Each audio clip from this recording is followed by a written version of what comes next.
Part 1 में हम लोग कार्बन और कार्बन के महत्व के बारे में पढ़े थे। पार्ट 2 में हम लोग कार्बन के अपरूप के बारे में पढ़ेंगे और वीडियो के अंत में हम लोग टेस्ट लगाएंगे, इसलिए वीडियो को पूरा देखें। कार्बन के मुख्यतः दो अपरूप होते हैं, क्रिस्टलीय और दूसरा अक्रिस्टलीय।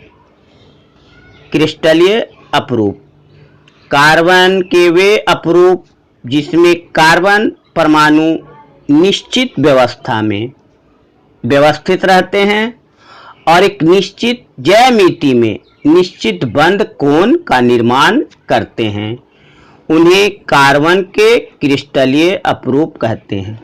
जैसे हीरा, ग्रेफाइट, फ्लोरीन।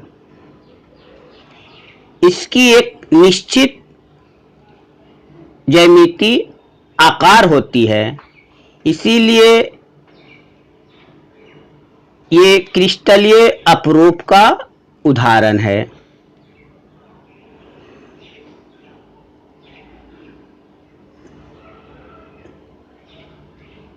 अक्रिस्टलीय अपरूप कार्बन के अपरूप जिनमें कोई निश्चित ज्यामिति बंद कोण नहीं बना पाता या नहीं पाया जाता, उन्हें अक्रिस्टलीय अपरूप कहते हैं।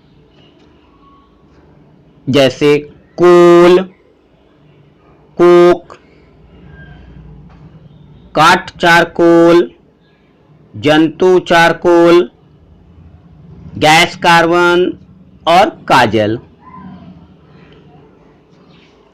अक्रिस्टलीय अपरूप का कोई निश्चित ज्यामितीय आकार, रूप, संरचना नहीं होती, इसीलिए इसे अक्रिस्टलीय अपरूप का उदाहरण है।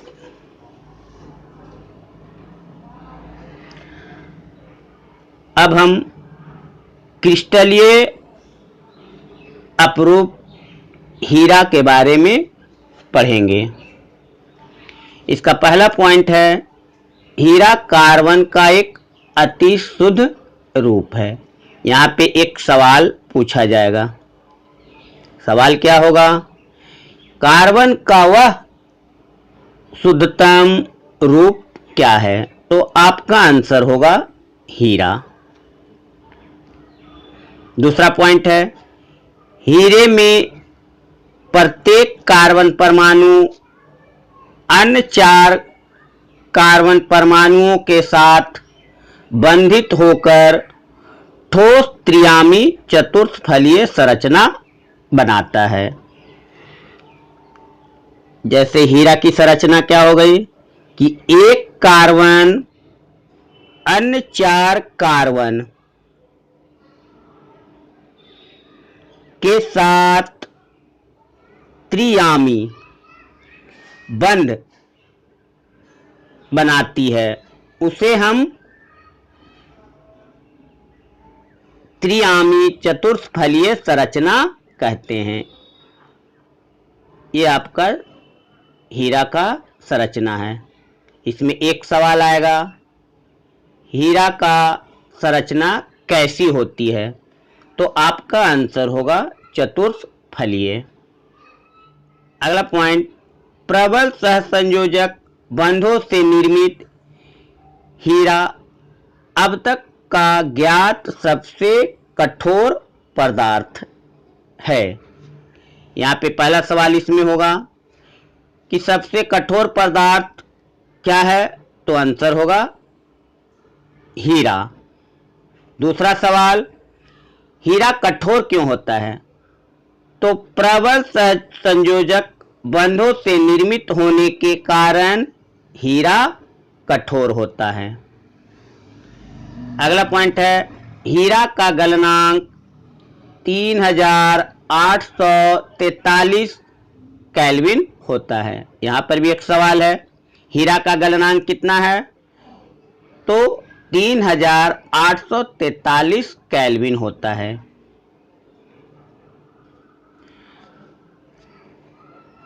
अगला पॉइंट है, कार्बन की 4 संयोजकताएं पूरी होने की वजह से हीरा विद्युत का कुचालक होता है। यहाँ पे भी आपका 2 सवाल होगा। पहला सवाल, वह कौन सा अधातु है जो विद्युत का कुचालक है? तो आपका आंसर होगा हीरा। दूसरा पॉइंट, दूसरा क्वेश्चन कि कार्बन के अपरूप हीरा विद्युत का कुचालक क्यों है? तो आपका आंसर होना चाहिए कार्बन की 4 संयोजकताएं पूरी होने की वजह से हीरा विद्युत का कुचालक होता है। अगला पॉइंट, कृत्रिम रूप से हीरे के निर्माण के लिए शुद्ध कार्बन को अत्यधिक उच्च दाब तथा ताप पर उपचरित किया जाता है, उसके बाद हीरा का निर्माण होता है। हीरा का उपयोग, पहला उपयोग लिख सकते हैं आप लोग कांच काटने के लिए, दूसरा उपयोग चट्टानों तथा पत्थर काटने की मशीनों में, तीसरा फोनोग्राम की सुई बनाने में, और चौथा कीमती आभूषणों में हीरे का प्रयोग किया जाता है। ग्रेफाइट का पहला पॉइंट, ग्रेफाइट शब्द की उत्पत्ति ग्रेफो शब्द से हुई, जिसका अर्थ लिखना। हमारी पेंसिलों में इसी ग्रेफाइट का प्रयोग किया जाता है। ग्रेफाइट की संरचना परतदार होती है, जिसकी 2 परतों के बीच दुर्बल बंध होने की वजह से वे एक दूसरे पर फिसल सकती है। इसी कारण ग्रेफाइट का प्रयोग शुष्क स्नेहक के रूप में किया जाता है। एक सवाल आएगा कि स्नेहक के रूप में किसका प्रयोग किया जाता है? तो आपका आंसर होगा ग्रेफाइट। और स्नेहक के रूप में क्यों होता है? तो इसकी संरचना परतदार होती है, जिसकी 2 परतों के बीच दुर्बल बंध होने की वजह से, दुर्बल बंध मतलब कमजोर होने की वजह से एक दूसरे पर फिसल सकती है। इसीलिए ग्रेफाइट का प्रयोग स्नेहक के रूप में किया जाता है। अगला पॉइंट, इनमें कार्बन का प्रत्येक 3 अन्य परमाणुओं के साथ संयोजित होकर षष्ठकोणीय वलय संरचना का निर्माण करता है। यहाँ पे आपका पॉइंट याद रखना होगा, हीरा का हो गया चतुर्थफलीय और उसमें 4 कार्बन, और ग्रेफाइट में 3 परमाणु संयोजित होकर षष्ठकोणीय वलय की संरचना करती है। अगला पॉइंट, मुक्त इलेक्ट्रॉन होने की वजह से यह विद्युत का सुचालक होता है। एक क्वेश्चन आएगा यहाँ पे कि वह कौन सा अधातु है जो विद्युत का सुचालक होता है? तो आपका आंसर होना चाहिए ग्रेफाइट।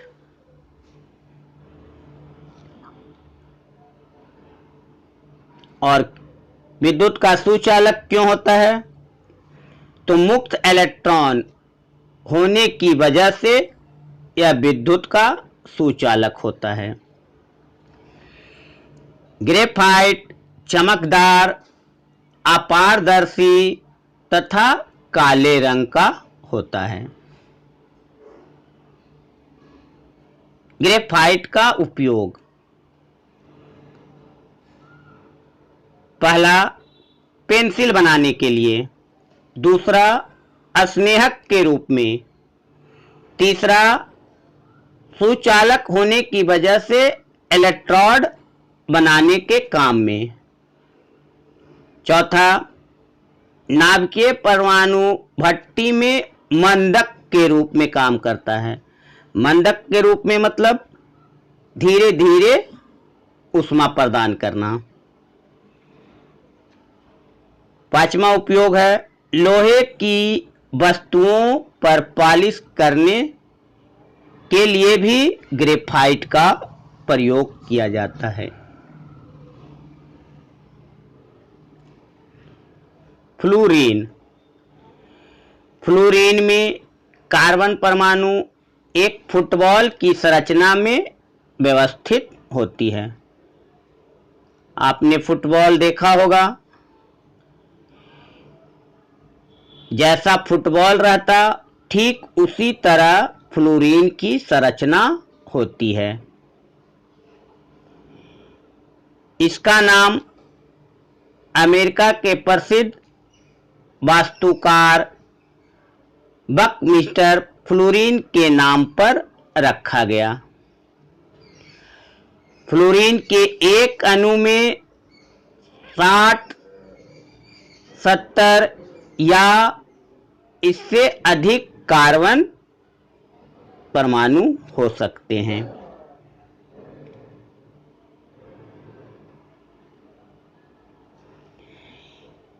ये आपकी फ्लोरीन की संरचना है, जस्ट लाइक फुटबॉल।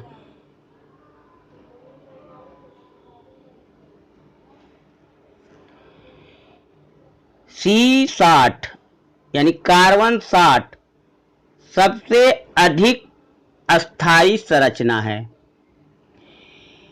इसमें 32 फलक होते हैं, जिनमें से 12 फलक पंचकोणीय और 20 फलक षटकोणीय होता है। यहां पर भी आपका सवाल होगा, कार्बन 60 में कुल कितने फलक होते हैं? तो आपका आंसर होगा 32, जिनमें से 20 फलक षटकोणीय, षटकोण की तरह, और 12 फलक पंचकोणीय है। यह विद्युत का कुचालक होता है। इसमें कार्बन के 2 परमाणुओं के बंध की लंबाई 1.40 एम्पियर होती है।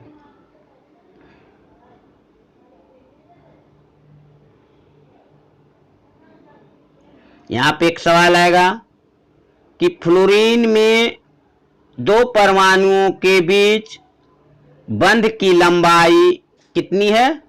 तो आपका आंसर होगा 1.40 A होती है।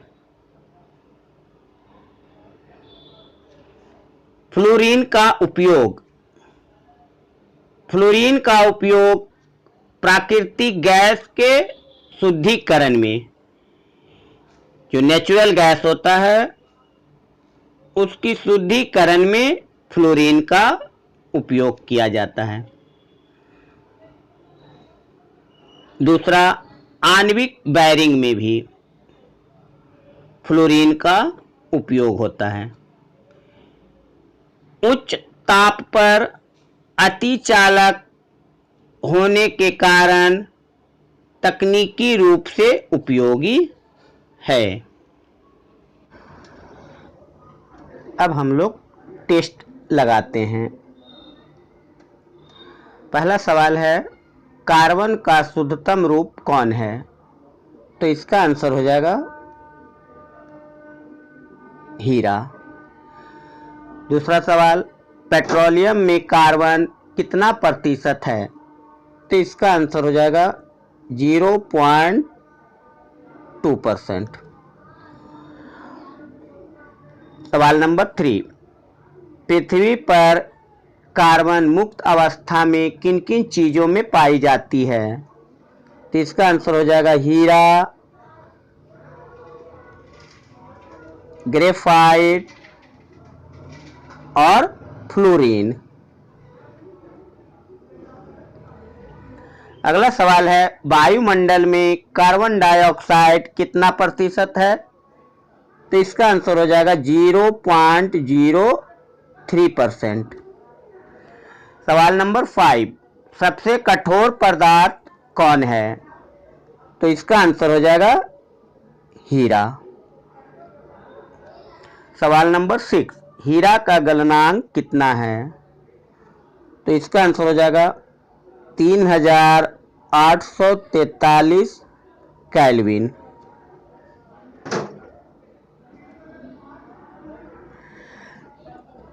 सवाल नंबर 7, हीरा की संरचना कैसी होती है? तो इसका आंसर हो जाएगा चतुष्फलीय।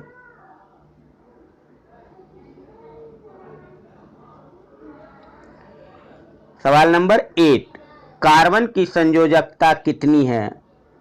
तो इसका आंसर हो जाएगा 4। सवाल नंबर 9, पी ब्लॉक के तत्व को क्या कहते हैं? तो इसका आंसर होगा कार्बन परिवार।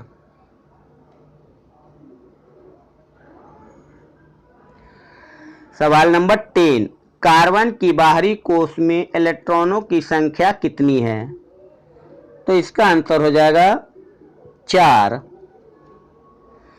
ग्रेफाइट की संरचना कैसी होती है? तो इसका आंसर हो जाएगा षटकोणीय।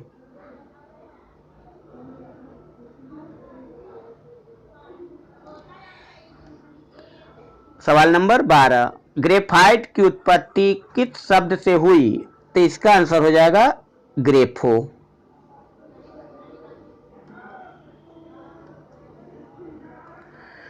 सवाल नंबर 13, फ्लोरीन में कितने फलक होते हैं? तो इसका आंसर हो जाएगा 32। सवाल नंबर 14, विद्युत का कुचालक है?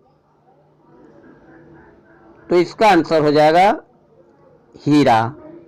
अगर सुचालक बोला जाता तो आंसर क्या होता? ग्रेफाइट। सवाल नंबर 15, सीसा को किससे काटा जाता है?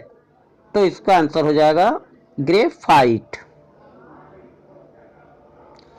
सवाल नंबर 16, स्नेहक के रूप में किसे उपयोग किया जाता है? तो इसका भी आंसर हो जाएगा ग्रेफाइट।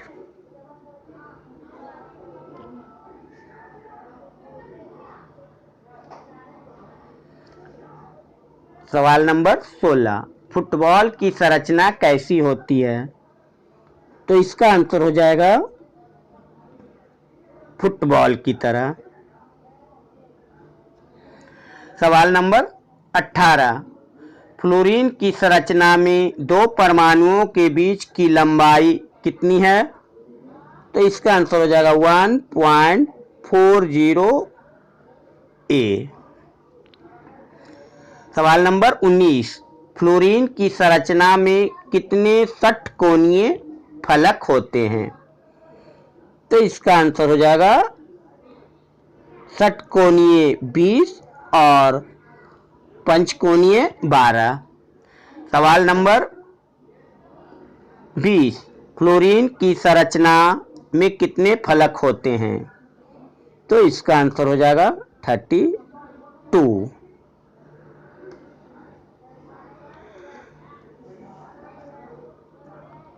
आप लोग वीडियो को पूरा देखें और उसके बाद लाइक, सब्सक्राइब और शेयर करना ना भूलें।